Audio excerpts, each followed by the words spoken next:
Ẹ kú dédé àsìkò yìí níbi gbogbo tí ẹ bá ti ń gbọ́ mi. Àkọlé ìwé tí a ó máa ṣe àtúpalẹ̀ rẹ̀ lónìí ni a mọ̀ sí Ọ̀tẹ̀ Oyè tó jẹ́ ọ̀kan lára ìwé tí àjọ WAEC àti NECO mú fún ìdánwò àṣekágbá. Orúkọ òǹkọ̀wé Olúṣọlá Fádíyà. Ìtàn yìí jẹ́ eré onítàn àpilẹ̀kọ. Ìtàn inú ìwé yìí ní ṣókí. Orúkọ ìlú tí ìtàn inú ìwé yìí ti ṣẹlẹ̀ ní ìlú Ojúrí. Gẹ́gẹ́ bí orúkọ tàbí àkọlé ìwé náà ṣe lọ, ọ̀tẹ̀ oyè ni ohun tó fa làásìgbò ńlá sí ìlú ọ̀hún tí eku kò fi ké bí eku mọ́, tí ẹyẹ kò sì ké bí ẹyẹ lẹ́yìn ikú ọba Adéwúwo, ìyẹn Olójúrí ti ìlú Ojúrí.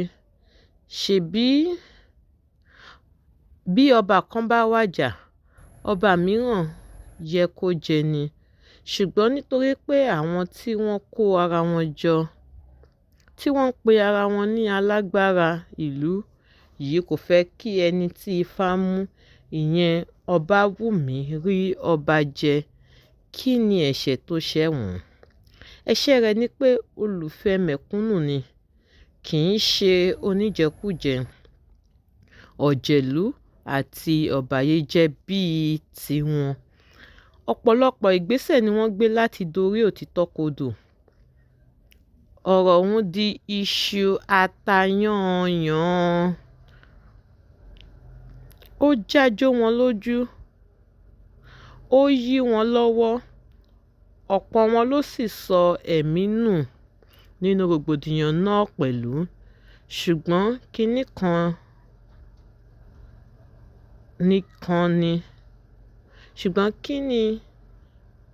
kan ni o, kí ilẹ̀ tó pa òṣìkà ńkọ́, ohun rere á ti bàjẹ́. Ọmọ oyè tí wọ́n kọ̀ láti gbé ẹ̀tọ́ rẹ̀ fún yìí náà sọ ẹ̀mí nù lásìkò rògbòdìyàn tí gbogbo ìlú ń jà láti gba ẹ̀tọ́ rẹ̀ fún un. Èyí tó wá tó ayọ̀ nínú ọ̀rọ̀ ọ̀hún ni pé lẹ́yìn tí irọ́ lọ lógún ọdún, òdodo lé e bá lọ́jọ́ kan. Ọmọ Ọbáwùmí tí wọ́n fi ẹ̀tọ́ rẹ̀ dù, tí wọn kò jẹ́ kó dé ipò ọba náà ló jẹ ọba ìlú náà ní ìgbẹ̀yìn. Kí a wo díẹ̀ nínú àwọn ẹ̀dá ìtàn inú ìwé Ọ̀tẹ̀ Oyè. Balógun Akínbọ́lá, òun ni balógun ìlú Ojúrí. Yányisọ́lá, ó jẹ́ ọ̀kan lára àwọn ìyàwó balógun. Ṣẹ̀gilọ́lá, Wúràọlá, Oníolúké, Mórọ̀lágbé, gbogbo àwọn wọ̀nyí, àwọn mẹ́rin ló jẹ́ olórí ọba ìlú Ojúrí, that is wives of the king of ìlú Ojúrí. Ọbáwùmí, Ọbákànmí, àwọn ọmọ oyè, that is these are prince of the land. Oyíndàmọ́lá, who is Oyíndàmọ́lá, ìyàwó Ọbáwùmí. Gbádébọ̀ Akínọlá,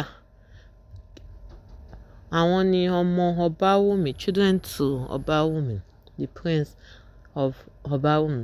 Adéọlá, ọmọ olórí Ṣẹ̀gilọ́lá.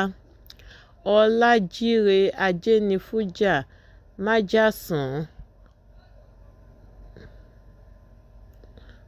Olópọ̀ Ìgè Kòsọ́kọ́ Àkànbí, àwọn wọ̀nyí ni ajàfẹ́tọ̀ọ́ ìlú. Bísí, òun ni ìyàwó Ìgè. Ìyá Òjó, ọ̀rẹ́ Òrófó, friend to Òrófó. Òrófó, ta ni Òrófó? Òun ni ìyá Sàlíù, mother to Sàlíù. A mọ̀ pé ìyálóde ìlú Ojúrí. Àyánwùmí, olórí onílù ní ìlú Ojúrí. Fọlákẹ́, ìyàwó Kòsọ́kọ́. Àgbájé, olóyè kan pàtàkì nílùú tó ṣe olórí ìlú lẹ́yìn ikú ọba Ajíbàjẹ́, olóyè kan pàtàkì nínú ìlú tó ṣe olórí ìlú lẹ́yìn ikú ọba. Adájọ́ Adébísí, adájọ́ tó dá ẹjọ́ ọ̀rọ̀ oyè láàrin Adéọlá àti Ọbáwùmí. Délé ọmọ Dàda ni Délé jẹ́.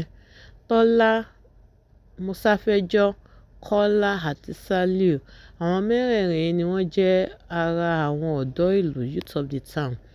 Akínṣọlá, agbẹjọ́rò Ọbáwùmí, that is, the lawyer to him, a solicitor. Olúwọlé, agbẹjọ́rò ìjọba. Adífálà, babaláwo ìlú. Níyìí ni a ó